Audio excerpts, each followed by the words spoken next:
सिद्रा साहिबा, हम देख रहे हैं कि ईरानी काफ़ी पुरसुकून नज़र आ रहे हैं और लगता है कि उनको किसी मुआहदे या मुज़ाकरात की कोई जल्दी नहीं है। दूसरी जानिब डोनाल्ड ट्रंप ने अपनी पूरी टीम को स्टैंड बाय रखा हुआ है और पिछले हफ्ते भी जेडी वेंस जो है वो बिल्कुल तैयार बैठे हुए थे, लेकिन पाकिस्तान नहीं आ सके। अब भी कहा जा रहा है कि जेडी वेंस जो है वो बिल्कुल रेडी बैठे हुए हैं और अब तो ये भी कहा जा रहा है कि मार्को रूबियो को भी इस वक्त स्टैंड बाय रखा हुआ है, किसी वक्त वो भी शायद ट्रैवल कर सकते हैं। तो अमेरिका इतना बेकरार क्यों है और ईरान इतना पुरसुकून क्यों है? आपको पता है जो अमेरिकन कॉन्स्टिट्यूशन है उसके अकॉर्डिंग अगर किसी सदर ने अपने जंगी इख्तियारात को इस्तेमाल करते हुए किसी मुल्क के ऊपर हमला करना है तो उसके लिए बहुत जरूरी है कि सदर अपनी कांग्रेस को जो है वो एतमाद में लेगा और वहां से जो है एक मंजूरी की शक्ल में सबको सबके कंसेंसस के बाद वो हमला कर सकता है। जी। लेकिन जहां पे हम देखते हैं कि ईरान के ऊपर हमला किया गया तो वहां पे डोनाल्ड ट्रंप की तरफ से इस किस्म की कोई भी मूव सामने नहीं आई थी और as per the time frame जो अमेरिकन कॉन्स्टिट्यूशन में दिया हुआ है उसके अकॉर्डिंग 1 मई को वो मुद्दत खत्म हो जाएगी कि जिसमें जो 2 महीने का एक टाइम होता है कि इसके अंदर अंदर आपने अमेरिकन कांग्रेस को अपने जो है वो एतमाद में लेना होता है। जी। तो ये जो हमला ये जो मायदे में जल्दी की बात है, एक तो अमेरिकन कॉन्स्टिट्यूशन के अकॉर्डिंग जो है वो सदर ट्रंप इस वक्त फंस चुके हैं, वरना इम्पीचमेंट का जो प्रोसेस है अब थोड़ा-सा मैं अपने नाज़रीन के लिए बता दूँ कि अमेरिकन कॉन्स्टिट्यूशन के अकॉर्डिंग जो एक सदर मुंतखब होता है, वो अवाम के डायरेक्ट वोट लेके मुंतखब होता है और उसको अपनी कुर्सी सदारत से हटाने के लिए एक इम्पीचमेंट का प्रोसेस होता है कि जिसके बाद उस सदर को हटाया जा सकता है। तो इस सूरत-ए-हाल में कि जहाँ पे डोनाल्ड ट्रंप ने अपनी कांग्रेस को जो है वो मुत्तला नहीं किया था। सेकेंडली ये कि यूनाइटेड नेशंस के जो सिक्योरिटी काउंसिल है, उससे आपको बाकायदा मंजूरी लेनी पड़ती है और बताना पड़ता है कि under so and so threats हम जो है वो इस मुल्क के ऊपर हमला करने जा रहे हैं। तो वो स्टेप भी जो है वो सदर ट्रंप की तरफ से सामने नहीं आया था। तो कुछ इंटरनल फैक्टर्स हैं कि जिसकी वजह से डोनाल्ड ट्रंप इस वक़्त चूँकि मज़ीद फँसते जा रहे हैं, तो उनको मुआहिदा करने की और जंगबंदी करने की एक बहुत शदीद ज़रूरत आन पड़ी है।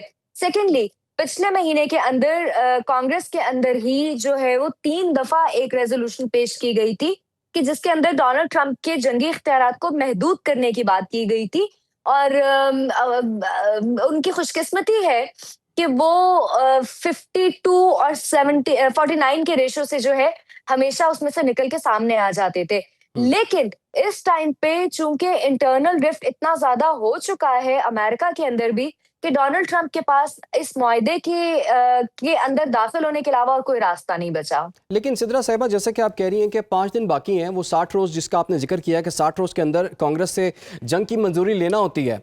तो अब 5 दिन रह गए जी, हैं, तो जी। इन 5 दिनों में कुछ हो सकता है? कोई मुआहिदा देख रही हैं आप 5 दिनों में? क्योंकि ईरानी वफ़द जो है वज़ीर-ए-आज़म से कुछ देर पहले उनकी मुलाकात हुई है और मुलाकात के बाद वो इतलात यही है कि वो मस्कत के लिए वफ़द जो है रवाना हो गया, उसके बाद वो रूस जाएगा। तो अभी डायरेक्ट कोई मुज़ाकरात जो है वो भी नज़र नहीं आ रहे। ठीक है, स्टीव विटकॉफ और जैरेड कुश्नर जो है वो पाकिस्तान के लिए रवाना होंगे, वो पता नहीं कब होंगे, फिर पता नहीं कब पहुँचेंगे और 5 तारीख जो है, 5 जो दिन हैं वो तो चंद ही बहुत कम वक्त में कंप्लीट हो जाएंगे। तो आपको क्या लगता है फिर ऑप्शंस क्या बची हैं हमारे पास? अच्छा, ऑप्शंस जो हमारे पास बचे हैं इस वक़्त ईरान भी जो है ना वो बड़ा सेफ प्ले कर रहा है। क्योंकि इस जंग को प्रोलॉन्ग जिस तरीके से डोनाल्ड ट्रंप की तरफ से किया गया था, आप देखिए कि परसों से 1 दिन पहले जब यूनिलैटरली ये ज़िक्र किया गया था कि हम जो है वो ईरान के साथ जंगबंदी कर रहे हैं और हम जो है वो अब मज़ीद किसी भी जंग की तरफ नहीं जाएँगे and that was unilateral. Iran ने इस किस्म की किसी जंगबंदी की तस्दीक नहीं की थी, बहरहाल तरदीद भी नहीं की थी। और उसके अगले ही दिन यानी परसों जब डोनाल्ड ट्रंप साहब अपनी नेवी को ये हुक्म दे देते हैं कि ईरान की छोटी-बड़ी जितनी भी शिप्स हैं, वो सामने आए तो उनको निशाना बनाया जाए। तो जिस तरीके से डोनाल्ड ट्रंप ने कैरेट और स्टिक वाली पॉलिसी लेके आगे चले हैं, तो उसी तरीके से अब ईरान उनके साथ जो है वो खेल रहा है, क्योंकि Iran is in a situation कि जहाँ पे वो इसको मज़ीद प्रोलॉन्ग करना चाह रहे हैं। एक कॉन्स्पिरेसी थ्योरी ये भी है कि जो लास्ट टाइम मुज़ाकरात हुए थे, जिसके अंदर उठ के जाने वाले जेडी वेंस साहब थे, इट्स अ कॉन्स्पिरेसी थ्योरी कि उन्होंने भी डोनाल्ड ट्रंप को इसके अंदर फंसा दिया है। आप देखिए कि जब दोबारा मुज़ाकरात की बात हुई थी, तो डोनाल्ड ट्रंप की तरफ से स्टेटमेंट बड़ी क्लियर थी कि मैं मुआहदे के लिए जो है उस पे दस्तखत करने जाऊँगा और अभी तक की भी जो स्टेटमेंट सामने आ रही हैं डोनाल्ड ट्रंप की, उसके अंदर कैटेगोरिकली बात ही ये होती है कि हमारा मुआहदा तय पाने वाला है, हम मुआहदा कर रहे हैं, हम मैं माहदे पे साइन करने के लिए जाऊँगा।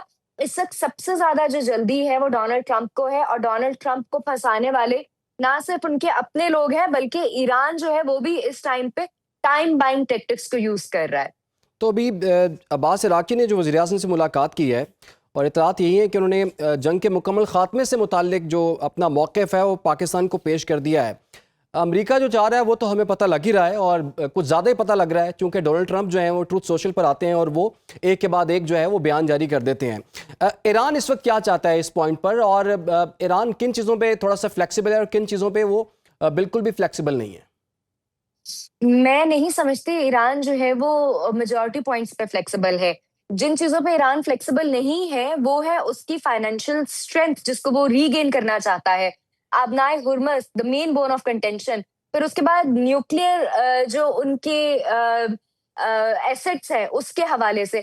क्योंकि हमने ये देखा था कि जब पहले मुज़ाकरात हो रहे थे विद द प्रीवियस लीडरशिप, कि जहाँ पे प्रीवियस लीडरशिप जो है वो अफसरदा यूरेनियम को 3.3% पे भी लाने के लिए तैयार थी, लेकिन दिस लीडरशिप इज न्यू और जो नई लीडरशिप है वो नए दौर के तकाजों के मुताबिक आगे चल रही है। तो यहाँ पे इस टाइम पे ना तो किसी भी किस्म की रिलैक्सेशन स्ट्रेट ऑफ हॉर्मस पे दिखाई जाएगी एज सही। पर my understanding and my calculation, और ना ही यूरेनियम के ऊपर किसी किस्म की कोई फ्लेक्सिबिलिटी दिखाई जाएगी। सेकेंडली, इससे भी ज़्यादा इम्पोर्टेंट पॉइंट कि ईरान के ऊपर से तमाम सैंक्शंस को हटाया जाए, जिसकी वजह से ईरान फाइनेंशियली उतना स्टेबल नहीं रह सका, जितना स्टेबल या जितनी तरक्की दुनिया के बाकी ममालिक कर चुके थे। हाँ, एक बात जो ईरान की तरफ से सामने आ सकती है एज़ अ स्ट्रॉन्ग पॉइंट, वो ये भी है कि स्ट्रेट ऑफ हॉर्मज़ के ऊपर जो है वो टोल टैक्स को नाफ़िज़ किया जा सकता है। लेकिन उनकी और हमारे पास इस किस्म के प्रेसिडेंट्स ऑलरेडी भी मौजूद है, अगर हम पैनामा लीक की भी बात करें, तो ये प्रेसिडेंट्स हमारे सामने नज़र आते हैं। लेकिन उनकी देखा-देखी जो है वो बाब अल मंदब की भी जो है वो सिचुएशन सामने आएगी और बाकी भी जो खित्ते हैं, वो इस चीज़ को एक्सरसाइज़ करने की कोशिश करेंगे। अच्छा, कुछ लोगों का ख्याल है ये जो कॉन्फ्लिक्ट है, जिसका हम उम्मीद ज़ाहिर कर रहे थे कि जल्दी से रिजॉल्व हो जाएगा, एक मुआहिदा है, बस चंद नुकात रह गए हैं और किसी हद तक उन पर भी अंडरस्टैंडिंग एक मौजूद है, बस मुआहिदे पर दस्तखत हो जाएंगे, अल्लाह खैर सलाह। लेकिन कुछ लोगों का ख्याल है अब ये फ्रोजन कॉन्फ्लिक्ट की तरफ जा रहा है। आपको कितने चांसेस नजर आते हैं कि ये भी एक फ्रोजन कॉन्फ्लिक्ट बन जाएगा? नहीं, ये फ्रोज़न कॉन्फ्लिक्ट नहीं बनेगा।